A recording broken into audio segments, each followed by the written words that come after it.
Hello, in this video we're going to talk about the centrosome, the cell wall, and the extra cellular matrix. So let's not waste any of your time. Let's get right to it.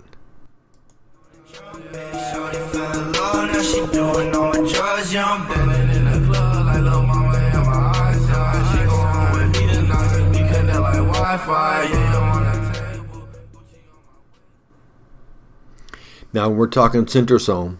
We're talking its big task occurs during mitosis, and we referenced this when we were talking about microtubules earlier, but you can see the picture there beside me. The centrosomes almost look like little earplugs, but anyway, they are the organelles thinking tow truck. Okay, I think referenced this in the earlier video on cells. But it's the idea that tow truck dragging around, in this case, chromosomes, using the microtubules is kind of like a chain. But just the idea of having that process of moving stuff around. Of course, everybody, individual one is a centriole, pair of them is centrosome. But it's just the idea of organizing, moving things around, and getting them set up for that mitosis phase. Okay, continuing thinking about centrosomes. Got a pretty tough, durable structure, as you can see, hollow. Okay, except for the one rod in the middle, and the going around. You can see they're made of microtubules, and they're sets of three kind of bonded together in their own little sleeve. And so if you think about a straw, maybe with spaghetti, yeah, you could take spaghetti noodles, uncooked of course, and put them in groups of three and kind of glue them to the straw, kind of that kind of structure, but pretty strong, pretty durable. Little old organelle.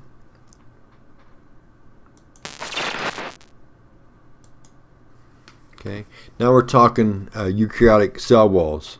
We spent a little bit of time talking about bacteria cell walls back in our introductory video, and how tough and durable that is.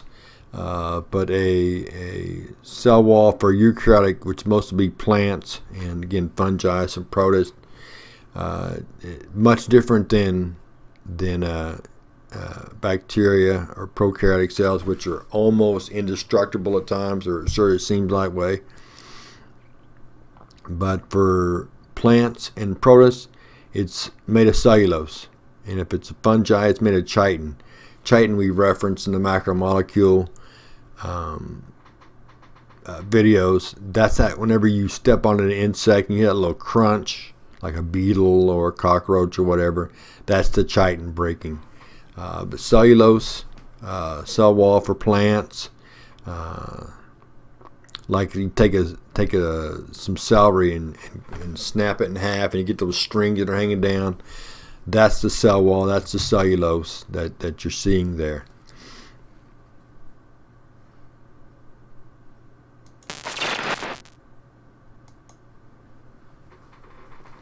Okay. Now again, the cell wall, just like it is for bacteria, support, protection, shape of the cell, and I mentioned a couple of times the relationship between the central vacuole and the cell wall and the turgor pressure, but it does a good job of just keeping it the shape, and it's also part of the protection. One of the things that our cells have to worry about, like for example,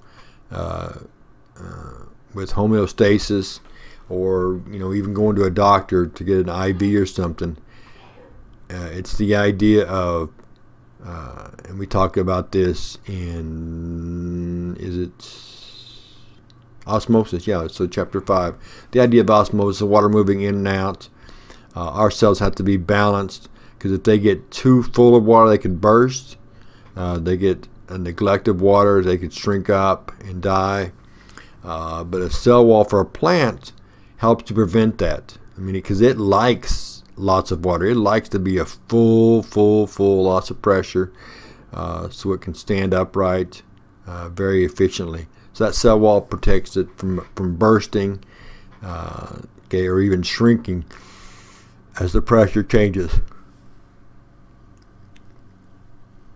Oh, excuse me. And like when you're eating veggies, you know, carrots or pickles, you know, peppers or whatever, that crunch that you hear, which is a good part of a sandwich, that's the cell wall being broken.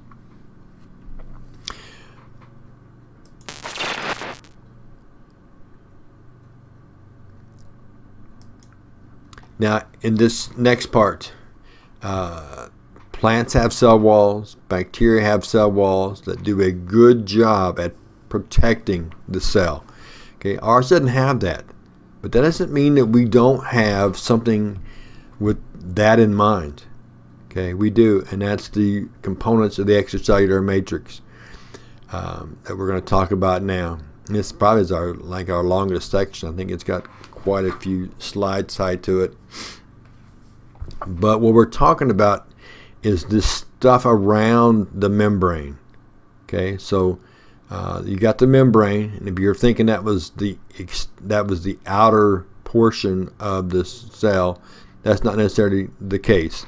The extracellular matrix, it's things that it's part of the organelle process, but they're actually outside of the cell, attached to it, with the idea of doing what it can to protect and to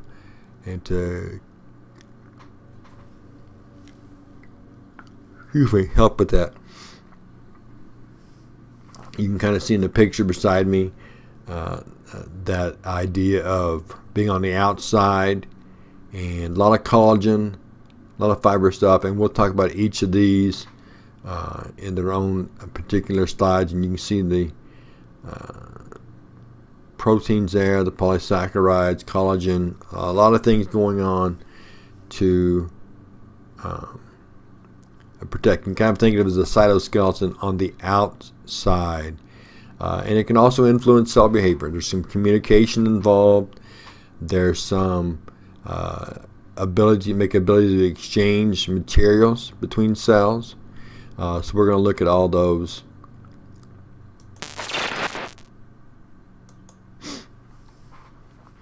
Okay, one of the ways, as I just mentioned, that this extracellular matrix is a benefit is cell-to-cell interactions, whether it's information, whether it's materials.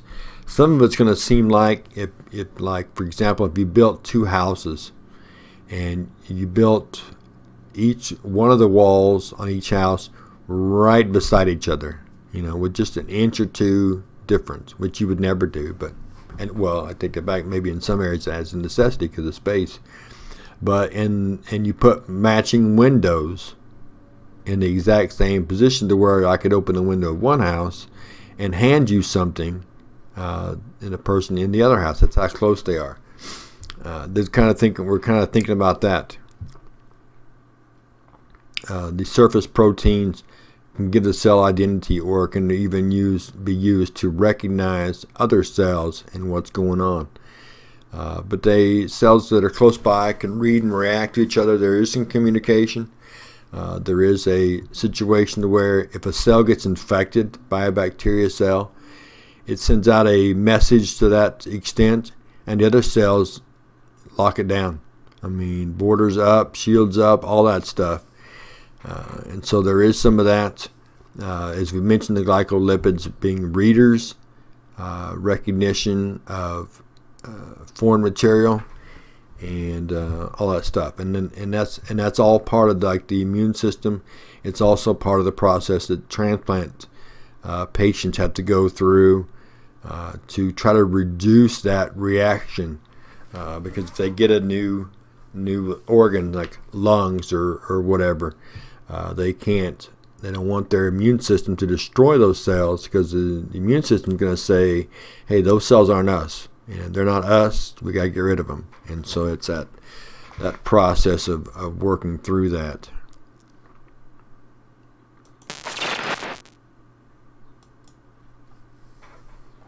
Right, continuing to think about the extracellular matrix when it comes to cell connections, whether it's an exchange of information or materials, whatever it may be. There are three types. There's your tight junction, and again, each of these will have their own slide that we will talk about. But you got your tight junction, and that's just what it says. It's an idea of information exchange, but not materials. No leakage, no materials. It's super tight, and again, but we'll look at that. There's an anchoring junction. Okay, there's also a communication junction, and the communication junction is what I'm going to reference again, the two windows, and even more than that, if we put a tube in between the two houses, where we can just talk directly into it.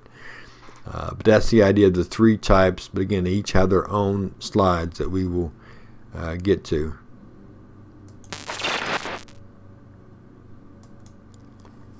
Okay, now when we're thinking tight junction, we want to think almost like brads on a jean, if you know what that is. Those little brownish red parts of the jeans that are in the stitching that design to hold things together. This picture beside me, that's a portion of the membrane of two different cells, and you can see they're ratcheted together. They're side by side. Maybe it's a muscle tissue, maybe it's a brain tissue, maybe it's skin.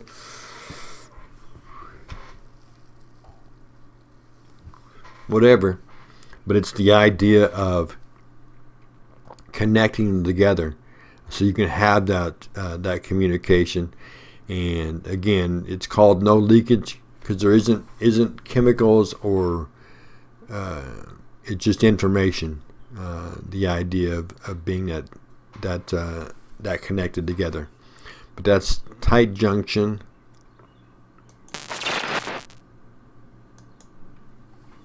Okay, this next one, anchoring junction, or a decimone. You can see that again, the blues, there's two blue layers. Those are two separate cells. The membranes are two separate cells. But now, instead of and the wavy things, those are interfilants, inside the cells. But now, instead of having those brads, now we're going to be anchoring like spikes on each one that connect the cells together.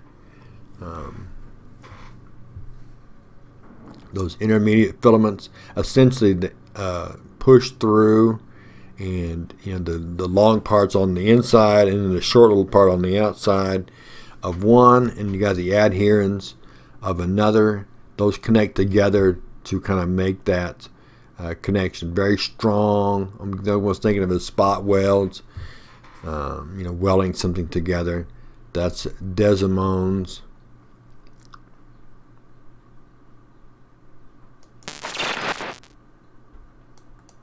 Okay, our next one to think about is plasdecimone. These are the communication junctions. There's two types of communication junctions. We'll look at one here, and then our final slide will be the last one. But these are channels, openings. Okay, you can see it in the picture. I've got two plant cells in the cell walls, and there's just simply an opening between the two cells. Allows material to pass through. Information can pass through. Chemical, electrical signals can pass through one to another. But it's just the idea of having that opening between the two. And that's got obviously good points. It's obviously got bad points. You have an opening in the cell wall, but the opening is only in such a place to where the two cells can access it. A bacteria cell couldn't access that opening because it's up against the side. I mean, those two are connected. Bacteria cell would only have access above and below, but not that general opening. Now the next one,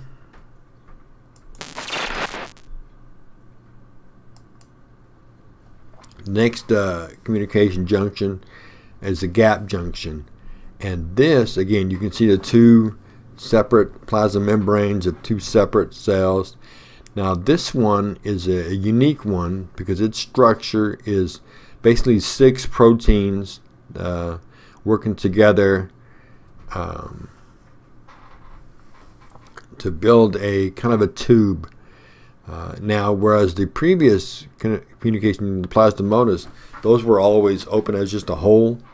So if you can imagine, if you just in your house, you got those two houses side by side, you just knock holes in the wall so you could talk to each other. That'd be one way of doing it. Or, as I referenced, a window that can be open or closed. These gap junctions can be opened or closed based on need, and therefore these can be anywhere on the cell.